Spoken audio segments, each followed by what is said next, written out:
period when young Tom Grimwood shouldered his box and started off for Peacock's farm, working conditions and wages were not so bad as they had been when Tom's father tried to get his first job. That was in 1870, when there was no work at all, and labourers were dying of starvation in the ditches. For Victorian Britain had become an industrial nation and had forgotten the countryside. Even in young Tom's world of 1900, farm labourers were treated little better than the cattle in the fields.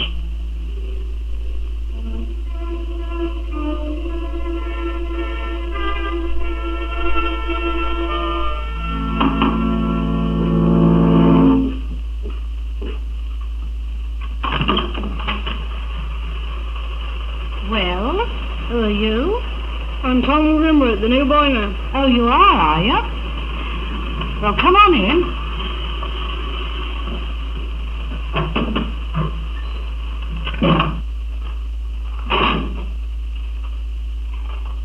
Here, put that thing down on the floor and let's have a good look at you.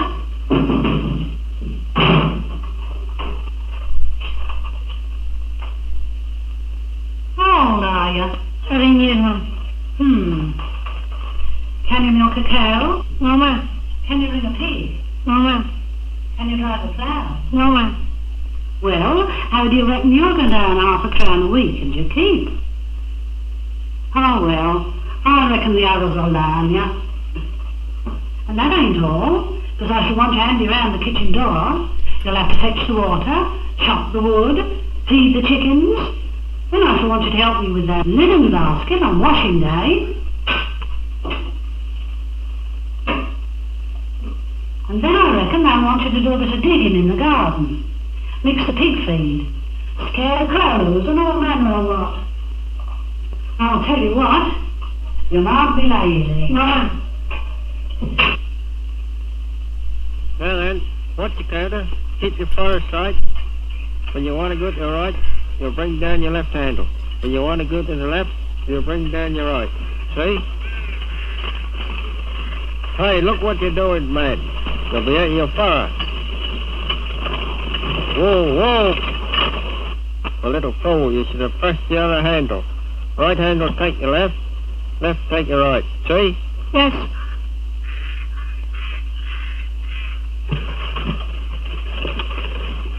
Here, come on. Well then, that'll allow you to break your furrow. If you do it again, I'll warm you behind. Now then, on we go. And remember, right take your left, left take your right. A farm labourer, lowest paid, worst housed worker in the whole community. But his apprenticeship starts the day he is born and goes on until the day he dies. He must learn to use a score of tools: reaper, cultivator, harrow, roller, chaff cutter, drill, rake and hoe. He must have an instinct for the changing moods of wind and weather. He must understand animals, how to work them, look after them, doctor them. He must know the different soils and the crops best suited to them. So, after 8 years of heavy work in cold and heat, wet and dry, Tom grew up to manhood, hard of hand, broad of back, and slow of tread. Tom Grimwood, a farm worker. You're used to housework, are you? Can you drive a binder? Yes, sir. I took on the pieces and put that together again. Did that go out? Yes, sir, I wholly did. Well, that's just what I want. Can you milk a cow times time, Mr. Cowman Joe? Yes, sir. I can do anything on a farm. I reckon you're the man I want. When can you come? Monday week, sir. Let me see. You said you were 21. I'd glad to pay you a full man's wages, I do. That's 14 bob. That do? There were one thing I wanted to ask you. Well, what I mean, did a person say they were a cottage? Are you a married man, then? Well, no, sir, but But you're thinking of bumping the question, are you? That's right, sir. Local girl? No, sir, she ain't from these parts. Well, you better go and have a look at it. That's the first house on the left when you leave the gate. There's the key. Bring it back to the house when you're done with it, and wait you a minute. Here's something to drink my health with. Thank you, sir. Night, sir. Good night.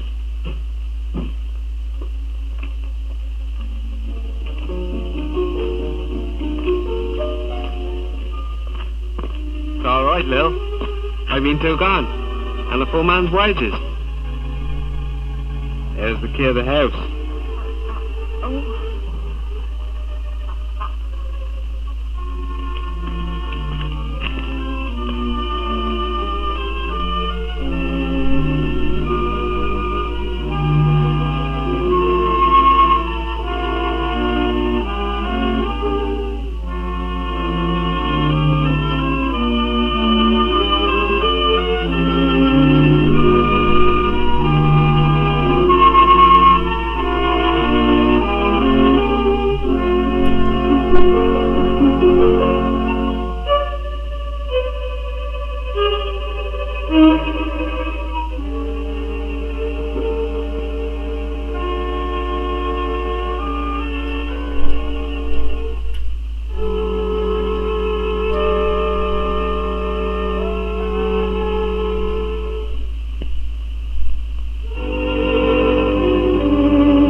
You can't do much better around here. Lil, do you reckon we could put the bands up for Sunday? I'm so glad, Tom.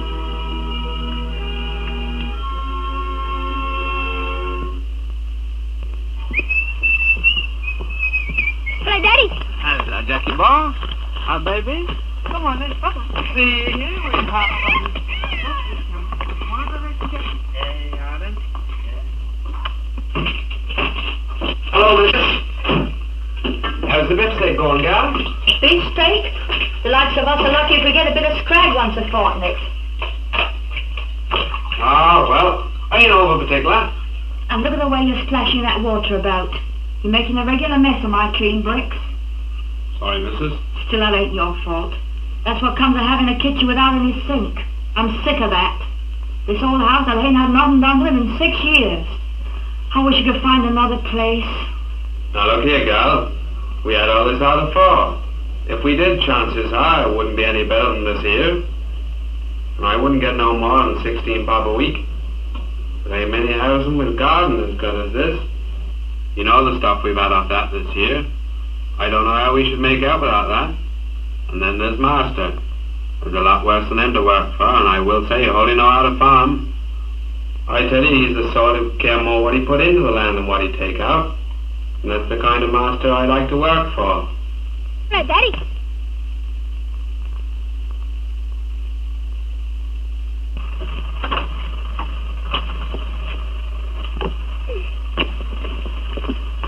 Good morning, my good man. Could you tell us how to get back to the hall? I fear we've lost our way. Yes'm. You ain't far. You ain't only got to get over that here stile, and then the path will lead you right to the Hall Drive. Thank you. Do you think we ought to give him anything? Oh, yes, he's only a farm labourer. Thank you. Good morning. Thank you, well, I'm sure. Only a farm labourer.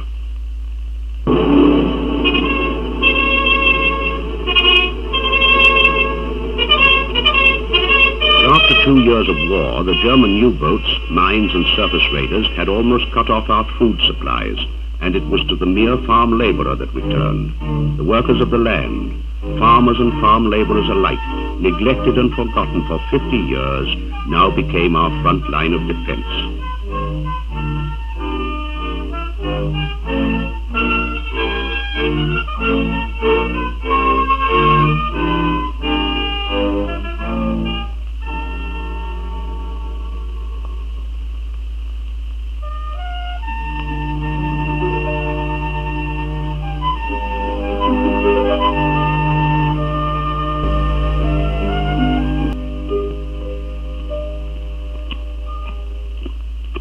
Morning, Master. One, Tom?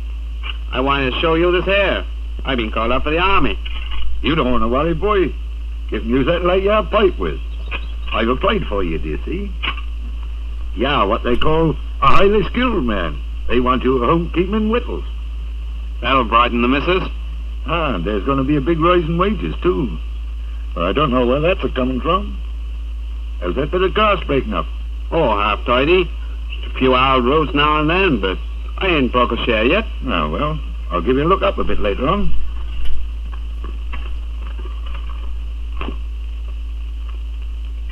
Master say there's going to be a big rise in wages. Ah, so I had.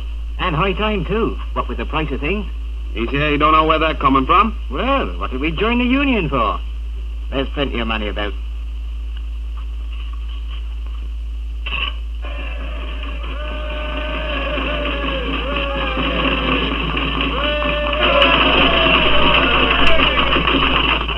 As I was saying, our fighting forces have trounced the enemy on land, on sea, and in the air.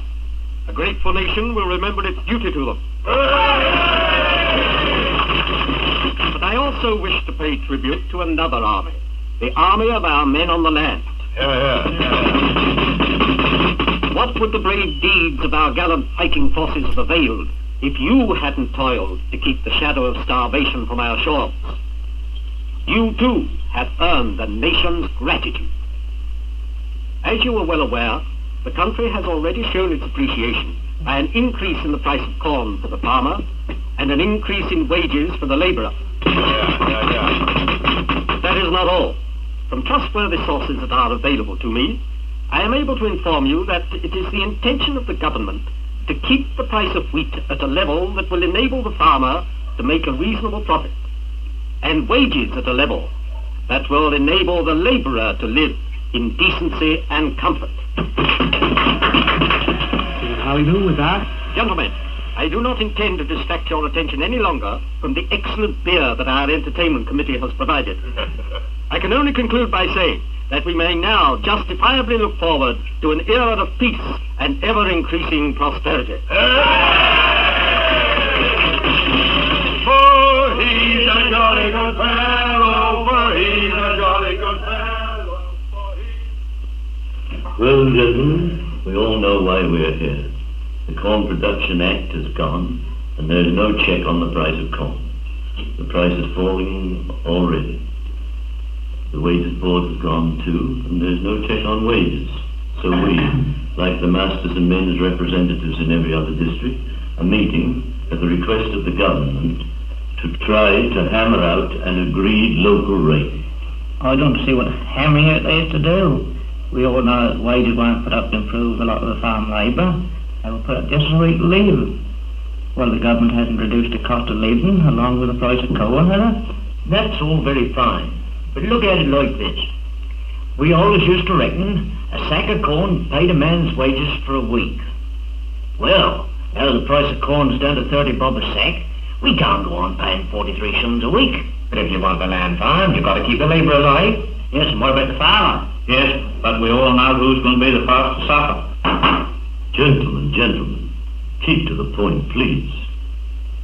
We want the land farmed, all right. But the question is, do the nation? While there was a war on, they wanted right enough. But now they can buy cheap food from abroad. They don't care a hang what become of us. Well, gentlemen, we don't seem any nearer agreement than we were at the beginning. It's very regrettable, but I'm afraid we shall have to leave the whole matter for each master to settle with his own men.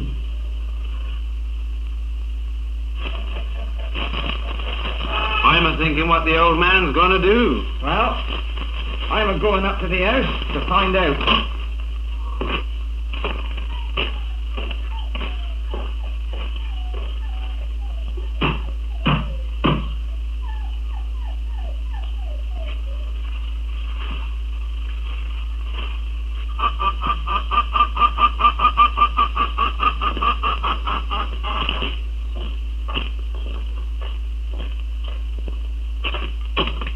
You've done it all right. Look what he give me. 30 bob.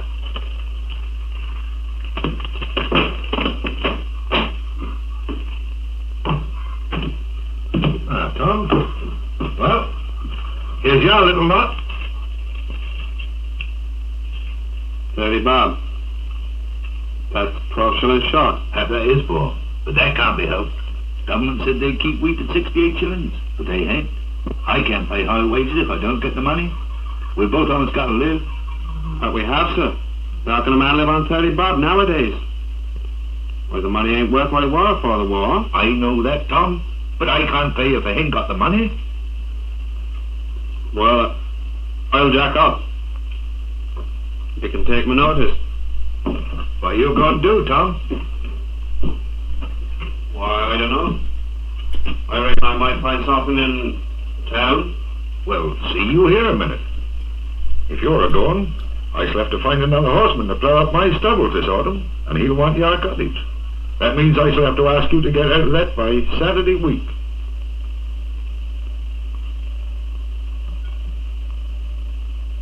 Well, I reckon I'll stay on after all. I'm right glad of that, Tom. I didn't want to lose a good man like you.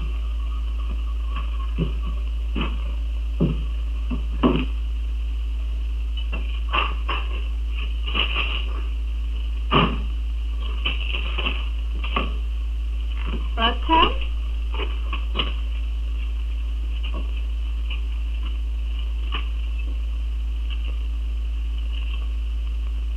Where's he brought? That's all they give me. Where's the rest? That's all we're gonna get. Wages brought and packed up. But how are we going to live? And what about the instalments on the carpet? I'll just have to go back, that's all. And there's our Lucy's scholarship. How are we going to pay her fare to the high school and buy her books and all that? She'll just have to go in the service and on as soon as she can. I'll bring something in. Oh, Tom, can't you find some work in town? There's more money there. Out of that gal. Tell you, I was in a mind to give notice. Well, he'd have turned us out of the cottage neck and crop. There's a master lot out of work in the town already. Well, I reckon we'll make out somehow. Just as things were getting a little bit easier.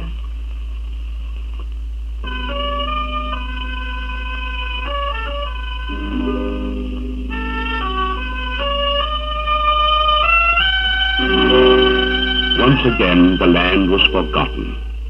As world trade got back to normal, as the wheat pools of the New World began their ticker-tape operations in a flurry of shouting dealers and waving papers, as the high seas became once more open to the world's tonnage, as foodstuffs in ever-increasing quantities poured into Britain's ports in exchange for coal, manufactured goods and machinery, so the promise of British agriculture vanished like smoke. Farming went downhill. Land went out of cultivation. Farmers and workers alike found themselves faced with a slump in prices and the collapse of their markets. All over again, the old story of neglect. In the fields, weeds instead of crops and pasture. In the villages, less work, less wages. Yet at this very time we were trying, however half-heartedly, to improve conditions of life. Aided by government grants, local authorities built new cottages for farm workers. Country transport improved. Buses brought children from the villages to the new central schools. The grid brought the promise of an easier domestic life, of better farming methods. But it looked as though all these improvements were no more than flowers at a funeral, for agriculture had touched rock bottom.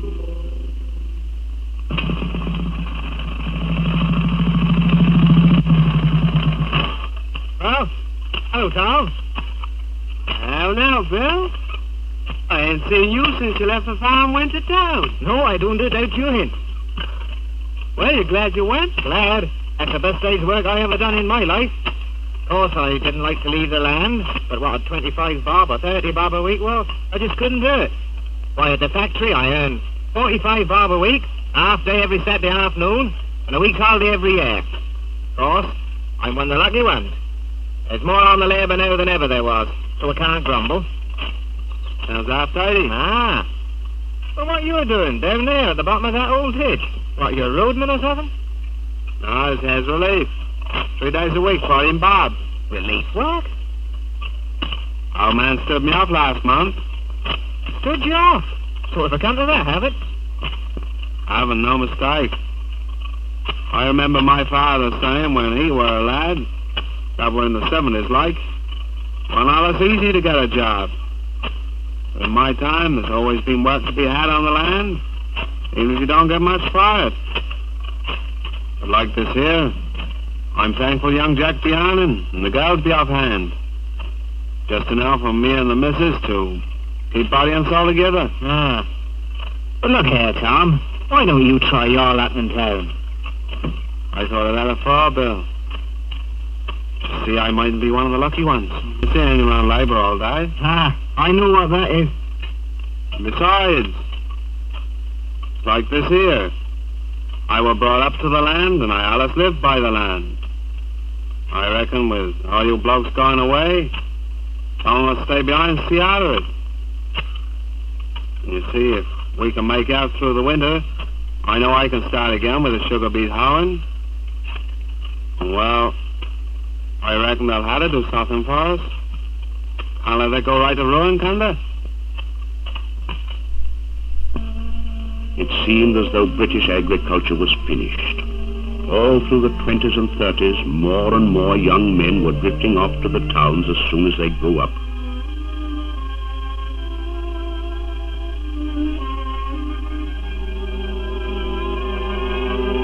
Successive governments tried to cope with the problem. They subsidized agriculture out of taxes levied on the towns. They brought in subsidies for sugar beet, wheat, milk, and livestock. They started marketing schemes, quotas, tariffs. In 1924, wages and hours were regulated. A 60-hour week and a minimum wage of 30 shillings. But not until 1936 did the farm worker get the dole. So for 20 long years, masters and men, with faith in themselves and faith in the soil, held on always with the hope that things would change. But nowhere was there any real sign of a new heart coming back into the land.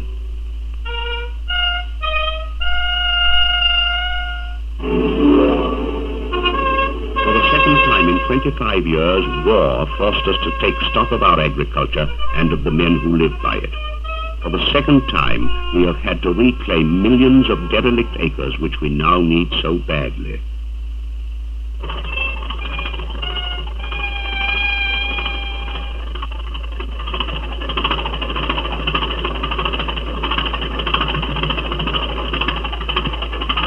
How do they break up, Tom?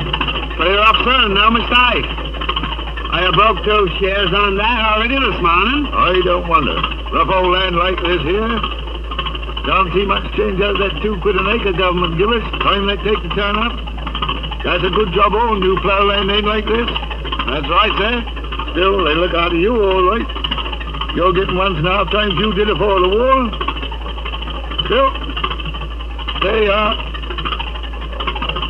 Never been better off in your life, I reckon. Well, I've now got to move on and pay the other chaps. Mind you behave yourself with all that money in your pocket.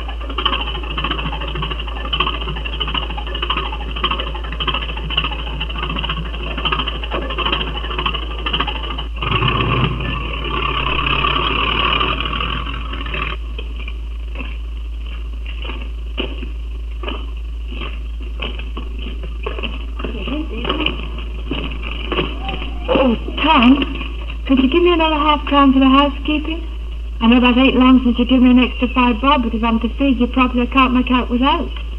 You need your cheese and bacon working hard like you do. Well, I reckon we can find it somehow. Still leaves a tenner or 2 for a pint of beer. I'll now go down the line and have that, before they drink up the week's supply. See you later.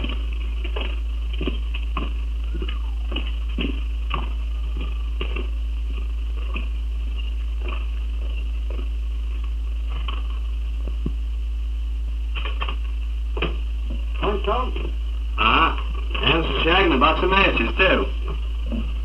Eat it, Fred. Eat it, Ben. Eat it, Tom. Eat it, Tom.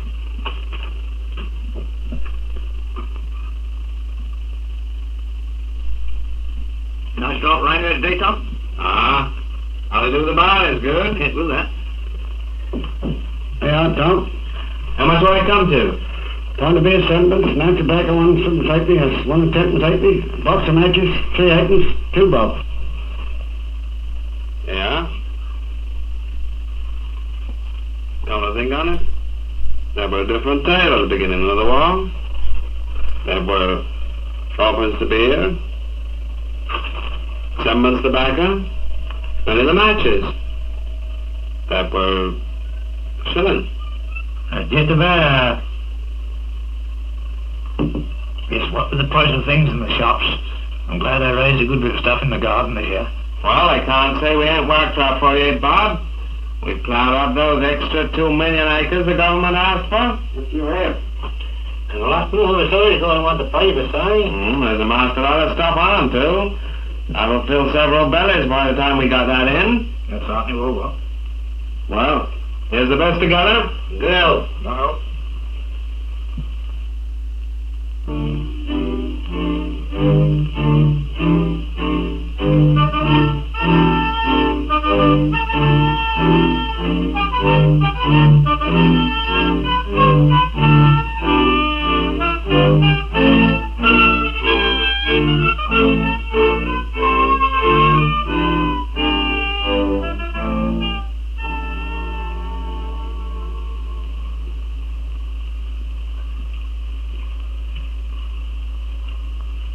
Well, we got that lot of thrashed out then. It's all like that, they can't grumble. Well, good night, Father. Good night. Night all. Good night.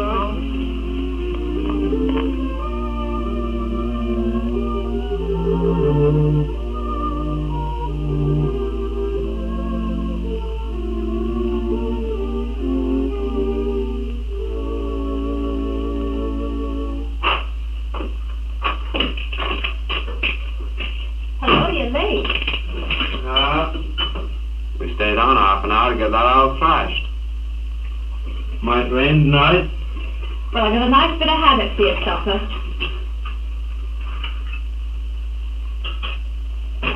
I'll have to get that down quick. I'm on duty tonight.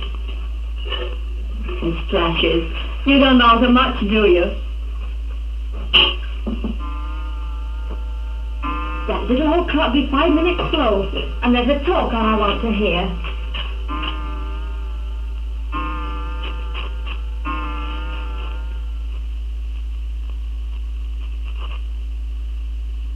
Which will be of interest to everyone who is concerned with the future of British agriculture.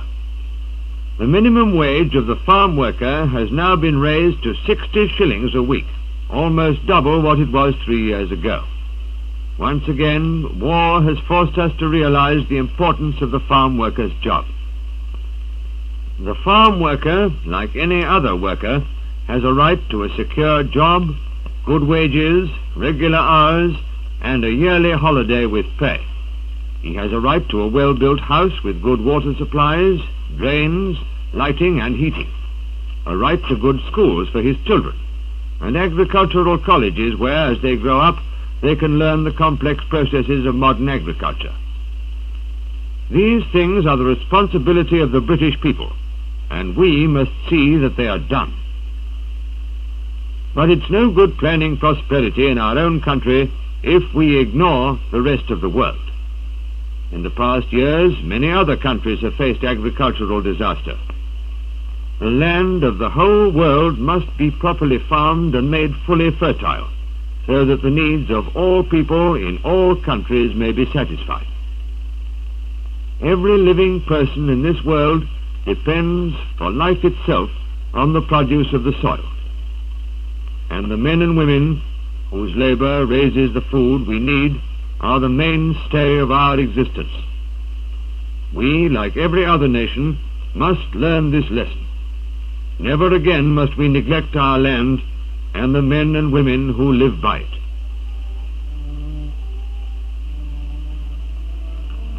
That mean you and me, gal? I reckon that's right. They said all that in the last war. Ah, well. This time it's got to be different. Good night, though. Good night, Tom.